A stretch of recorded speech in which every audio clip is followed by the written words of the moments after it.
Okay, we'd like to welcome Patrick Cantlay, 2022 BMW Championship winner for the second time in a row. Patrick, that's never been done before in the history of the FedEx Cup playoffs, a champion to defend a playoffs title. How meaningful was that to do that today and achieve that feat? Yeah, definitely. I think every time, I've tried to defend, I don't think I've been able to do it, but it's something that you definitely circle on your calendar as something you want to do. And these golf courses, like I said earlier this week, reminded me a lot of each other. And, I was glad not to go 6 holes in the playoff today. Well, with the victory, you moved to number 2 in the FedEx Cup, and now you'll go to Eastlake next week with a chance to defend there, which is another feat that's never been achieved. This year it's a little different. You'll be starting 2 back instead of ahead. Just talk about having the opportunity to achieve that feat next week. Yeah, I'm in a really good spot. It'll be a little different of a type of a challenge this year, obviously being 2 behind Scotty. He's played a lot of great golf this year, so I expect the same. But it's a golf course I really like, and I'm looking forward to the challenge. And just before we take questions, that shot on the last, coming down the last, driving into the bunker, that bunker shot was really impressive and almost made the putt too, but knowing that you needed a 2-putt was amazing. Just talk us through that shot on the last. Yeah, it's not the spot I wanted to be. Ball was above my feet. I had about 160 to the hole, and I tried to slice an 8-iron about as hard as I could, and went to about where I thought I could get it, and it was one of the best shots I hit all week.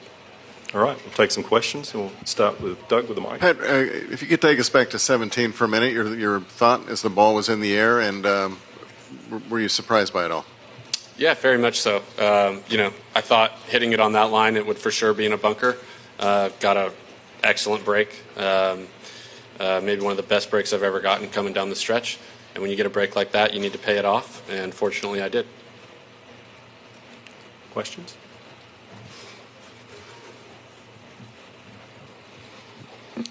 What was it like sharing the 18th green with Xander there? Yeah, I'm glad to return the favor after Travelers. It's always fun being with Xander, and we were paired together all 4 days this week. And I think we fed off each other, but we both played really well. And it's obviously a really comfortable pairing for both of us. And, I think we played Monday, Tuesday, and then Thursday through Sunday together this week. So it was nice to spend time with one of my best buddies out here. Do you realize that if Xander had made that putt, you would have gone to number 1 seed? And were you... you probably didn't know that, did you? I didn't, no. You still like him? Very much. I was rooting for him. If you could kind of compare, I know they're totally different, courses, everything else, but, you talk about getting a nice break on 17. You probably got a couple of breaks, I would think, last year. You made a lot of them yourself. Do you see any similarities in terms of the, the drama or the intensity? It was a different feeling type of tournament than last year. Last year, the fans were so loud and raucous, and then that arena coming down the stretch, and obviously I was behind playing the last few holes, which felt a lot different than playing with a 1-shot lead on the last hole. But the golf courses reminded me of each other, and definitely drawing on past experiences is something I've talked about, and so I'll draw on a bunch of experiences from last year going into next week as well. Adam? Patrick, do you think one of your skills is figuring out a way to win, whether it's golf or whether it's gin or whether it's any other game you like to play? I think I'm very competitive, and I always have been. So it definitely grinds my gears if I don't win, and I'll do everything I possibly can to win. What did it do to you when you had a tough day in the final round at Travelers? Yeah, it stung. That's nothing that you want to do ever. And I've had a bunch of close Sundays this year, and not all of them have gone my way, opposed to last year at the end of the year where it felt like all the Sundays went my way. And I think it just drives you to practice a little harder. And, I've been playing great golf all year, so I knew that if I just kept knocking on the door and kept, staying in a positive frame of mind and trusting myself, that I'd knock off a few victories. So next to Adam. Patrick, congratulations. Historic first for you going back-to-back BMW Championship, also historic first for the state. How do you feel about the tour just being able to expand to another different part of the country now? Yeah, I think it's great, and we saw how excited the fans were this week. They were amazing all week, and this golf course provided great theater, especially coming to the last hole where it's that amphitheater feel. And they were cheering me the whole way, and I had a bunch of friends and family out here this week, and so it was just a great feel and great energy all week. Brian, go ahead. Patrick, how will leading last year at Eastlake and being the eventual champion inform the way that you'll approach next week, now trailing by 2?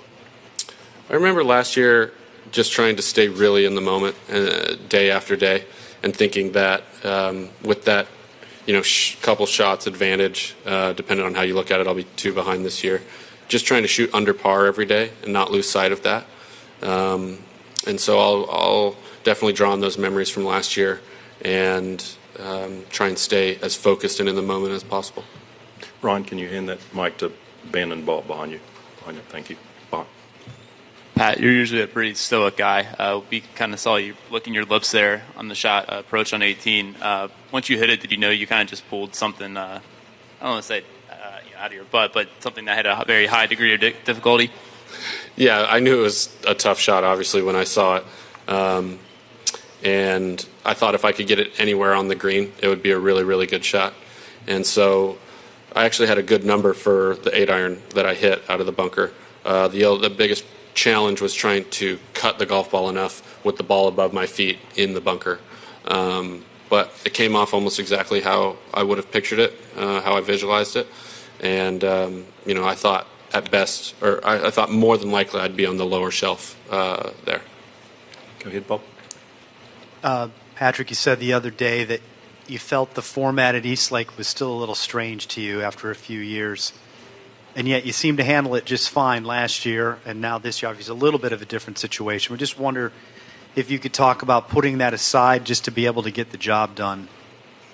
Yeah, I think how I feel about something doesn't necessarily affect my performance one way or the other. I try to be as objective as possible. And that tournament, especially with the staggered start, I think rewards somebody who doesn't lose sight of the fact that they're still playing a 4-round golf tournament and they need to lay down the best 72-hole score possible.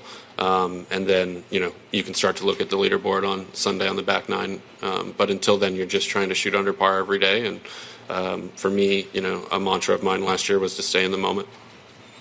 Ben, go ahead. Mate, why do you think no one has defended the FedEx Cup? Good question. I would maybe a Tiger injury. I expect him to have almost every record, so it's kind of surprising. Even I knew that, but surprising that he didn't has never defended. But I think with it being a year-long race, it's a difficult goal to achieve because it's not just one tournament. You have to put yourself in position for the whole year, and then that week you have to perform as well.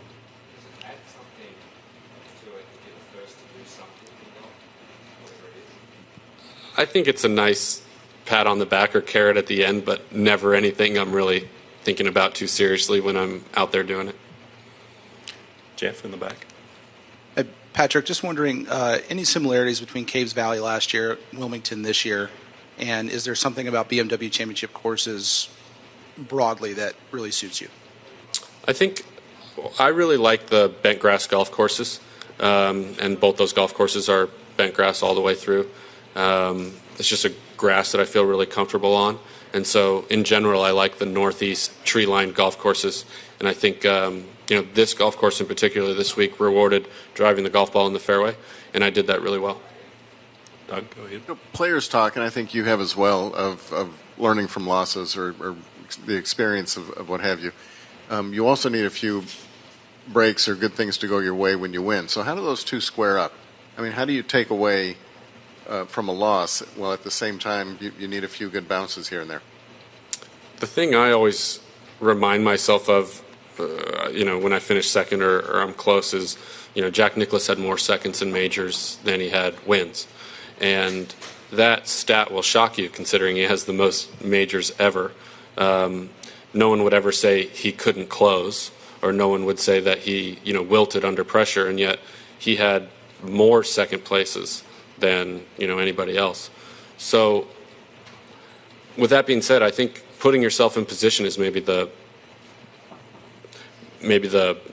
thing that you can control in golf. You can't always control what other people around you do or where you get the right bounce or the wrong bounce. But putting yourself in contention time after time after time, the bounces are going to go your way, and you'll get your fair share of wins. Got Ben and then Ryan. Patrick, you've went head-to-head against Xander a lot over the years. Who do you think has the edge overall?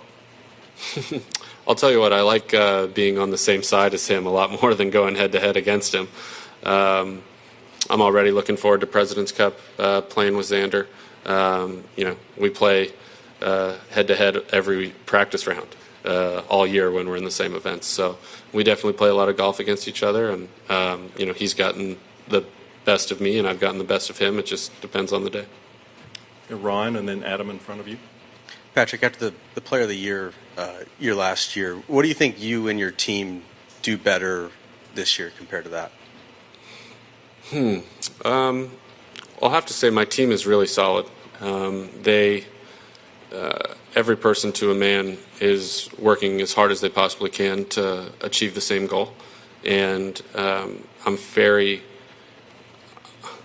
lucky to have people that not only are on my team but are good friends. I spend a lot of time with them traveling. A lot of times we'll stay in the same houses together on the road, and I couldn't do what I do without them. They definitely make me better each and every day. As a player, is there anything you do better this year than last fall? I feel like my body feels a little better. I feel like I'm always trying to work in the gym to try and get a little more range of motion, a little more control at the end ranges, to just incrementally try and hit the golf ball a little farther.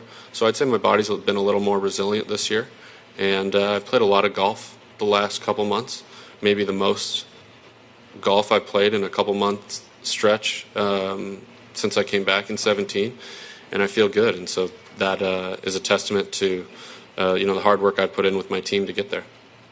Adam? Patrick, after the bogey at 10, you're two back. What are you thinking at that point, and how likely did you think you'd be sitting here right now? My head wasn't even there. I tried to stay as focused and in the moment as possible. Obviously, from 120 yards, I was pretty pissed to make bogey from the middle of the fairway on 10, which you would think would be a birdie hole. The wind kind of fooled me. But the story of the week for me was when I made a bogey, I birdied the next hole quite a few times. I think both times yesterday and then at least one of the times today. So being able to bounce back like that and get the momentum on your side, I think was really key for me to make that putt for birdie on 11. Go back to Doug. Thank you. My apologies for asking you so much about losing in the midst of this great victory of yours, but I'm kind of fascinated at what you'd said a minute ago. So a couple of things. I'm sure everyone takes pride in closing. What kind of a blow to your ego is it when you don't, and how long does it usually take before you find some satisfaction from what you said of putting yourself there? I do my best to try to remove my ego from the equation as much as possible. Of course. I would say I usually try not to be... I try not to really totally digest what happened right away. So I'll try and give myself a couple days so I can try and systematically look back and see what I could have controlled to do better the next time. But if you put yourself in contention enough times, I mean, you're not gonna close the deal every time. And so you have to be cognizant of that going in. And once you accept that that's a reality, I think it makes it a lot easier to play as free as possible coming down the stretch. I thought so. I was very in the moment, and I didn't really get ahead of myself at all. And being able to play the last 6 holes or so, a couple under par on the type of golf course in the shape that it was in today, I think was fantastic. Consider the most significant shot you hit today before you got to the 17th? Before the 17th, I would say, like I said, rolling in that birdie putt on 11 after bogeying 10 to get the momentum back on my side. It was, a putt that you kind of had to keep your speed up because it broke quite a lot to the right. And, especially after the bad bogey on 10, trying to get that momentum back on my side for the closing stretch was key. All right. Congratulations on your 8th Tour title and your 2nd this season, and all the best at the Tour Championship next week, Patrick. Thanks for your time. Thanks. Got it.